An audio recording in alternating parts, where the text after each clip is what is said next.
El 23 de enero de 1971, un pequeño grupo de cazadores se encontró con un saco de lona abandonado en medio del desierto. Creyendo que habían encontrado la casa de otro hombre, lo abrieron para echar un vistazo en su interior, pero quedaron horrorizados al encontrar el cuerpo de una mujer. Nadie sabía lo que vendría en los años siguientes, pero ¿quién podría ser esta joven? ¿Por qué fue asesinada? El condado de Mojave es el segundo condado más grande del estado de Arizona. De hecho, sus primeros habitantes fueron propiamente del pueblo de Mojave. En la década de 1860, el condado se convirtió en un próspero área de minería de oro y fue utilizado como pueblo recreativo por mineros y soldados. A medida que esta industria se desarrollaba, la gente comenzó a alejarse cada vez más. La Gran Depresión trajo consigo un renovado interés en la fiebre del oro. En estos días, Mojave se había convertido en un hermoso destino turístico, ya que muchos acudían a los parques nacionales y utilizaban el área como ruta de acceso rápido al Gran Cañón, la Ruta 66 y la presa Hoover. Sin embargo, hace medio siglo, el condado de Mojave fue escenario de un misterioso asesinato que todavía persigue al departamento del sheriff hasta el día de hoy. El 23 de enero de 1971, un grupo de 3 cazadores buscaba presas en una remota área desértica cuando de repente se encontraron con un saco de lona abandonado en el desierto. El saco estaba suelto y atado con una cuerda blanca de algodón, dejado a lo largo de la carretera Hackberry Gravel en el desierto aislado. En el costado del saco se leía Deer Park Ames Harris Neville Co., impreso en verde. Suponiendo que era un cadáver de animal olvidado por otro grupo de cazadores, abrieron el saco para investigar. Para su sorpresa y horror, encontraron el cuerpo contorsionado de una mujer. La policía fue llamada de inmediato y acordonaron el área para comenzar la investigación. Era evidente para los investigadores que se trataba de un homicidio. Quien envolvió a la víctima en el saco claramente estaba tratando de esconder el cuerpo. También estaba claro que la mujer había sido asesinada en otro lugar y sus restos fueron arrojados sin ceremonia en el desierto, a 3 kilómetros de la autopista US 93, cerca de Kingman en Arizona. Estaba volviéndose evidente que el caso iba a ser un desafío cuesta arriba para los investigadores. En primer lugar, necesitaban determinar quién era la víctima. En segundo lugar, ¿dónde ocurrió el crimen en realidad? Después de revisar detenidamente el área inmediata en busca de pistas o pertenencias posibles de la víctima, los investigadores no encontraron nada. No se encontró ninguna identificación, bolso ni cartera en ningún lugar cerca de la escena. Parecía que quien la mató se había asegurado de no dejar ninguna pista incriminatoria y se había escapado limpiamente. Los investigadores enviaron su cuerpo a la oficina del forense del condado de Mojave para una autopsia, mientras continuaban interrogando a los cazadores sobre cualquier actividad sospechosa en el área. Desde el principio, fue evidente que la mujer era una víctima de homicidio, ya que había sido metida en un saco de lona. Sin embargo, la causa de su muerte desconcertó a los investigadores. Aunque tenía el cuello roto, la descomposición ya había comenzado, lo que dificultaba determinar si había marcas de estrangulamiento alrededor de su cuello. Inicialmente se registró como desconocida, ya que no mostraba signos de trauma por golpes ni heridas de bala. Tampoco había señales de una muerte relacionada con problemas de salud, como un derrame cerebral o un ataque al corazón, y sus órganos fueron catalogados como saludables. Los informes de toxicología también sugirieron que no había drogas ni alcohol en su sistema que pudieran haber causado una sobredosis accidental. Mucho más tarde en la investigación, la causa de la muerte se cambió a estrangulamiento basado en la teoría de que pudo haber sido asesinada por alguien que la conocía personalmente, tal vez un amante o un cónyuge. También fue difícil determinar la hora de la muerte, ya que su cuerpo había sido parcialmente congelado, pero estimaron que podría haber sido asesinada en cualquier momento entre el 1 y el 31 de diciembre de 1970, hacia el final de la temporada de caza. Comenzaron a trabajar, pues, en la creación de un perfil viable para que los investigadores lo utilizaran y resolvieran el misterio. Se determinó que la víctima era una mujer blanca, de entre 35 y 40 años de edad, con una estatura estimada de 1,63 metros y un peso entre 56 y 63 kilogramos. Tenía el cabello castaño oscuro y corto con rizos. Los examinadores agregaron que tenía cicatrices en su abdomen consistentes con una cesárea, y los signos internos indicaban que pudo haber sido madre de 3 hijos. Determinaron que podría haber estado casada, ya que se veía una marca en su dedo anular izquierdo, lo que indicaba que alguna vez había usado un anillo, pero no se encontraron joyas en su cuerpo. No fumaba, y en su sistema digestivo se encontraron habas de lima, lo que indicaba que esa fue su última comida. Sus ropas también se agregaron a la descripción e incluían una blusa de talla 14, de colores múltiples con 5 botones de latón y paletas, además de un cardigan negro de manga larga. Vestía pantalones elásticos de color naranja quemado de talla 12, con la etiqueta Symphony y la inscripción What's Happening en el interior.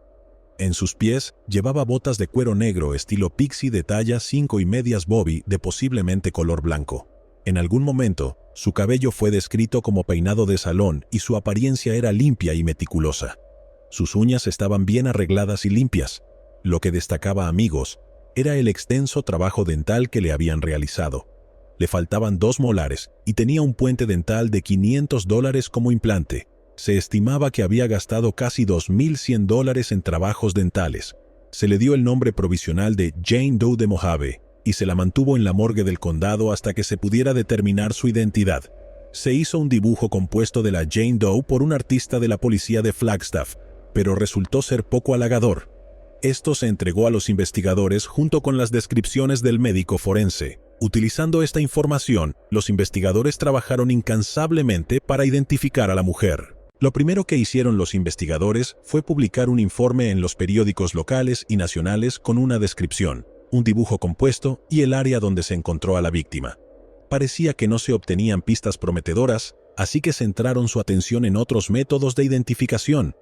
Dado que parecía estar bien arreglada y sin signos de negligencia, los investigadores interrogaron a moteles, hoteles y tiendas locales en el área que atendían a la clase media alta. Aunque cuestionaron a las personas ampliamente, nadie podía recordar haber visto a una mujer así cruzar su camino. Luego, los investigadores analizaron su ropa e intentaron determinar de dónde había comprado su ropa. Una visita a todas las posibles tiendas de moda arrojó resultados negativos. Los investigadores se dirigieron luego a los aeropuertos y realizaron búsquedas en los manifiestos de vuelo, interrogando al personal sobre cualquier persona que no hubiera sido contabilizada en algún vuelo y siguieron esas pistas, pero esto tampoco llevó a nada. A continuación, los investigadores optaron por publicar un anuncio de persona desaparecida en revistas dentales, explicando el alcance del trabajo que había sido realizado en sus dientes, con la esperanza de que esto pudiera hacer recordar al dentista que realizó la serie de cirugías y que se presentara con su identidad. Cuando esta opción falló, revisaron el sistema de archivos de un laboratorio dental en Phoenix, Arizona. Después de buscar en los archivos de más de 8,000 pacientes, tampoco lograron obtener resultados. Estaba muy difícil, amigos. Los investigadores ampliaron su búsqueda y enviaron boletines de persona desaparecida a Arizona, California, Nevada y Utah. Durante ese periodo, se informó de la desaparición de 23 mujeres, pero todas fueron encontradas con vida. Sin embargo, esta Jane Doe no estaba entre las reportadas como desaparecidas. Los investigadores solicitaron las huellas dactilares que se habían tomado con fines de registro durante la autopsia, las cuales fueron enviadas al Buró Federal de Investigaciones en Washington, para ser cotejadas con la base de datos nacional, pero aún así, no había rastro de ella en ningún sistema de personas desaparecidas o delictivas. Los investigadores comenzaron pues a buscar a un sospechoso dentro de la comunidad de cazadores, especialmente aquellos que habían solicitado licencias de caza durante esa temporada en particular. Se habían presentado más de 5,000 solicitudes y cada persona fue rastreada e interrogada. El sheriff Floyd Cisney, el sargento Don Parrish y el detective Joe Chapin supusieron que la Jane Doe pudo haber sido asesinada por su cónyuge, por lo que se les pidió a cada solicitante casado que presentara a su esposa para ser interrogada, pero esto tampoco dio resultados. Los 3 hombres creían firmemente que el asesinato era lo que llamaban un asesinato de mamá y papá cometido por un esposo furioso. En una entrevista con periodistas locales, Cisney dijo que creía que se revelaría su identidad, ya que ella podría tener hijos según los informes de la autopsia, y que algunos de ellos podrían estar ahí fuera, sin su madre y siendo retenidos por su padre en la búsqueda de ella, pero pronto comenzarían a preocuparse. El tiempo tiene la costumbre de resolver los asesinatos misteriosos, expresó. La extensa investigación había cubierto todas las posibles vías, pero los investigadores seguían esperanzados, a lo que Cisney dijo: aún no estamos más cerca de encontrar la identidad de esta mujer, pero alguien ahí fuera debe haberla visto, incluso puede que la conozca o recuerde algo pequeño que pueda ayudarnos. A pesar del continuo interés nacional en encontrar la identidad de la Jane Doe de Mojave, no surgieron nuevas pistas. A pesar de todas las pistas y descripciones, nadie se presentó para reclamar a la víctima o reportar su desaparición. Después de 3 meses de espera, las autoridades enterraron a la Jane Doe de Mojave en el cementerio Mountain View en Kingman, un cementerio del condado utilizado por el Departamento para Cuerpos No Reclamados en el condado de Mojave. Su lápida simplemente decía Jane Doe con su fecha de muerte el 29 de enero de 1971. Los meses se convirtieron en años y luego en décadas. 30 años después, en 2001, Lori Miller, una investigadora de la Unidad de Investigación Especial, CIU, por sus siglas en inglés, recibió la tarea de identificar a la Jane Doe de Mojave. La SIU se formó en 1999 como parte de la iniciativa del Departamento del Sheriff del Condado de Mojave para investigar, resolver y cerrar casos sin resolver que se habían acumulado a lo largo de los años. Solo en ese año había más de 60 casos sin resolver, siendo el más antiguo el de la Jane Doe de Mojave. Fue un proceso arduo para Miller y su equipo, ya que comenzaron la investigación justo como sus predecesores. Miller, junto con varios otros investigadores, revisó viejos expedientes y reportes de casos. Volvieron a entrevistar a posibles testigos, esperando refrescar sus memorias y tal vez obtener nueva información y pistas. Volvieron a enviar las huellas dactilares y nuevamente revisaron los registros dentales para encontrar al posible dentista que había trabajado en la Jane Doe, pero no obtuvieron los resultados deseados. Miller y su equipo también se comunicaron con un artista del Museo del Norte de Arizona para crear un retrato hablado de la Jane Doe, basado en las características de su cráneo tomadas de las fotografías de la autopsia.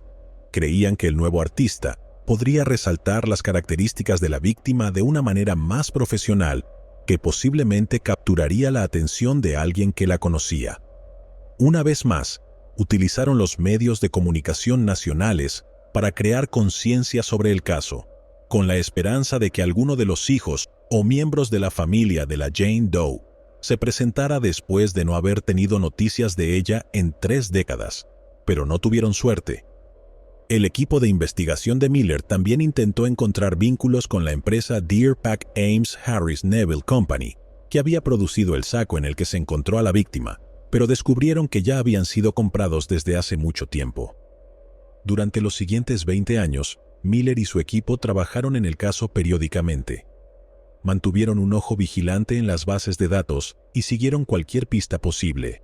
Su Jane Doe era como buscar una aguja en un pajar. Los investigadores liderados por Miller también intentaron rastrear la marca de la ropa de la víctima, pero habían pasado demasiados años y la moda de esa época casi había desaparecido. En noviembre de 2021, el caso se registró oficialmente en la base de datos de NamUs, pero aún no hubo resultados positivos. Una vez más, los investigadores se encontraron en un callejón sin salida, agotando todas las pistas. Sin embargo, como parte de la revisión continua del caso, el departamento del sheriff continuó actualizando sus publicaciones de Facebook sobre personas desaparecidas o no identificadas. En octubre de 2022, 51 años después de que se descubriera a la Jane Doe de Mojave, fueron contactados por Othram Inc., una empresa de genealogía forense con sede en Texas, en su página de Facebook. La empresa ofreció utilizar la nueva tecnología de ADN que estaba siendo desarrollada por genetistas para intentar crear un árbol genealógico basado en el perfil de ADN de su Jane Doe. Pero llevaría tiempo y dinero, ya que la tecnología era nueva y costosa de llevar a cabo. Antes de eso, los investigadores intentaron una vez más publicar el retrato hablado en su página de Facebook, esperando encontrar alguna pista tangible, pero nada funcionó. Miller y su equipo se dieron cuenta de que solo les quedaba una opción. Básicamente, todo lo que nos quedaba era tratar de identificarla a través de la genealogía genética, dijo ella. Para el equipo de investigación, el caso se volvió personal. Ella era la esposa, hija o madre de alguien y era posible que hubiera sido extrañada. Durante los años, la investigación continuó presentando pruebas sin resultados. Se convirtió en parte de su mantra cerrar el caso de la Jane Doe de Mojave y brindar un cierre no solo a la familia, sino también a esas víctimas sin voz. Fue con una ferviente oración que los investigadores siguieron adelante con la opción de pruebas genéticas. La oficina del sheriff donó $1,000 para las pruebas. Miller dijo que, a pesar de ser un condado grande, su población era pequeña y su presupuesto era limitado. Sin embargo, Outram Inc. se encargó de crear una página de donaciones solicitando ayuda al público para recaudar los $6,500 restantes necesarios para comenzar las pruebas, con la esperanza de que la comunidad abriera su corazón para darle a la Jane Doe de Mojave la dignidad de su identidad. DNA Solves ayudó en la iniciativa de recaudación de donativos creando una página Dear Gladys. La respuesta fue abrumadora.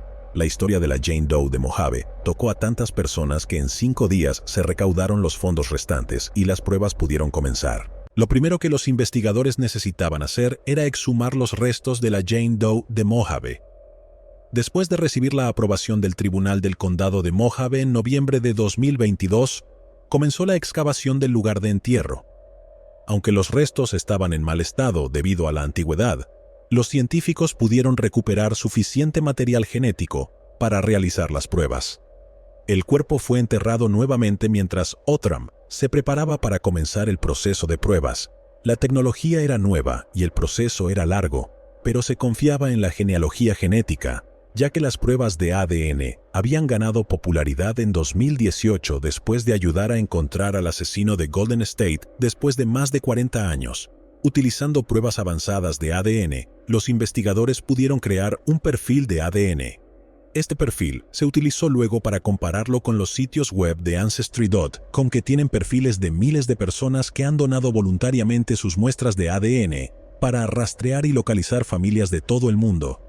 Los investigadores pudieron crear varios árboles genealógicos basados en el perfil de ADN de la Jane Doe de Mojave. Pasando incontables horas en los árboles genealógicos, los investigadores localizaron varios parientes lejanos y a través del proceso de eliminación encontraron a los parientes más cercanos vivos. Posteriormente, contactaron a un pariente dispuesto a proporcionar una muestra fresca de ADN para ayudar en la investigación. Pasaron otros 3 meses antes de que se confirmaran resultados positivos. El lunes 23 de enero de 2023, 52 años después de que se descubriera a la Jane Doe de Mojave, la investigadora principal, Lori Miller, recibió la llamada que había estado esperando. Tenían un nombre. Después de medio siglo, se descubrió que la Jane Doe era Colleen Audrey Rice. La noticia se compartió con los familiares restantes de Colleen antes de que se hiciera el anuncio en la página de Facebook de la oficina del sheriff del condado de Mojave esa misma tarde del lunes. Colleen nació el 17 de marzo de 1931, hija de James C. Rice y Flossie Truitt. Creció en Portsmouth, Ohio, y se sabe que tiene algunos lazos familiares en el este de Kentucky. No está claro si tenía hermanos. Colleen asistió a la escuela secundaria de Portsmouth, pero se desconoce si se graduó, ya que se casó con William Davis en 1946 a la temprana edad de 15 años. Después de buscar en los registros escolares antiguos, los investigadores pudieron obtener una foto antigua del anuario para adjuntar a su expediente. Colleen habría tenido 39 años en el momento de su muerte. Poco se sabe sobre su vida personal. Los investigadores que encontraron a sus familiares vivos no obtuvieron mucha información, ya que eran en su mayoría parientes lejanos de Colleen. Lo que descubrieron fue que Colleen se había distanciado de su familia y esposo. Aunque mostraba signos de haber tenido hijos, no había forma de encontrar a sus hijos o registros que demostraran si los tenía. Parecía como si la vida de Colleen hubiera sido borrada después de su desaparición. Los investigadores intentaron encontrar posibles vínculos sobre cómo Colleen llegó a Arizona, pero eso también se esfumó rápidamente. Lo que sabían era que Colleen parecía estar bien en su vida, ya que estaba bien arreglada y saludable cuando se descubrió su cuerpo. Los investigadores también intentaron descubrir si había cambiado su nombre para comenzar una nueva vida lejos de su familia, pero la gente en Kingman parecía no reconocerla. Después de la investigación, se completó todo el trabajo legal para permitir que los miembros vivos de su familia tuvieran la oportunidad de poner a descansar sus restos. Sus restos fueron exhumados y enviados a Ohio en febrero de 2023 para ser enterrados junto a su familia, con una lápida que llevaba su nombre y fecha de nacimiento y muerte.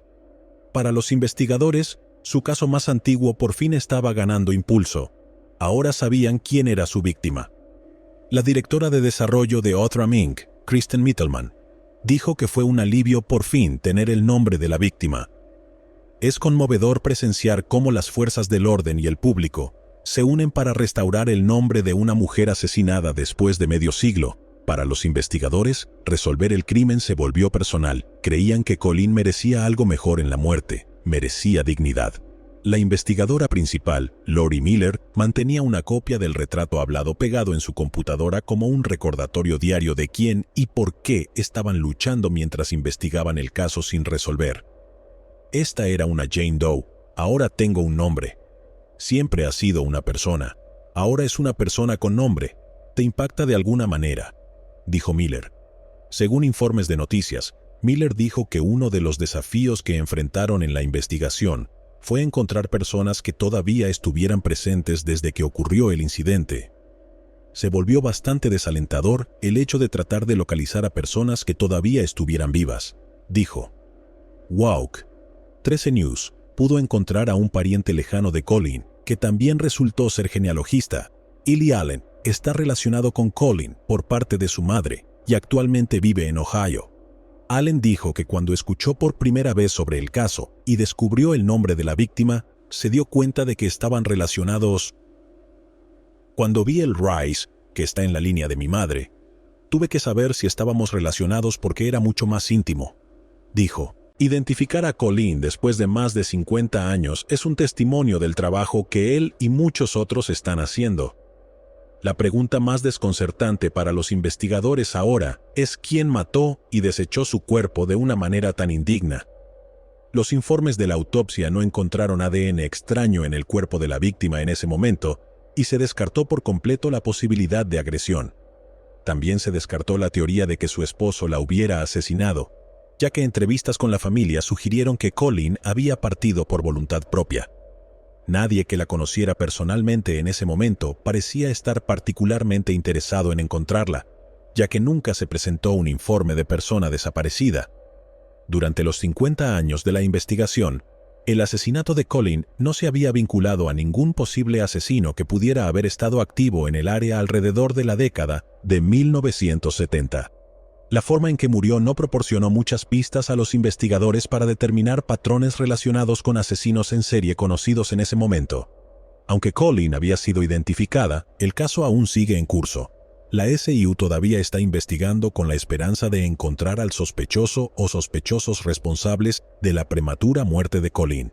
Los investigadores hacen un llamado al público para que aporten cualquier información sobre el asesinato de Colleen e información sobre su vida desde que dejó a su familia en Ohio para comenzar de nuevo en Arizona. Se insta al público a ponerse en contacto con la oficina del sheriff del condado de Mojave, Unidad de Investigación Especial. Al cubrir casos como el de Colleen, esperamos resaltar no solo el dedicado trabajo de los investigadores, sino también los avances verdaderamente asombrosos en tecnología que ahora están haciendo posible resolver casos que muchos creían que podrían haber quedado sin resolver para siempre. Pero aparte de eso, también esperamos que estos casos mantengan informada a nuestra comunidad. Si has enfrentado una situación similar o tienes información sobre este caso u otros casos sin resolver, por favor ponte en contacto con las autoridades pertinentes. Tú podrías ser la clave para resolver el caso. Volviendo al caso de hoy, ¿qué parte te pareció la más triste? ¿El hecho de que se tardaran décadas en encontrar su identidad o que realmente nadie la buscara cuando desapareció? Llegados aquí, ¿acaso no has visto este otro crimen? Yo no me lo perdería,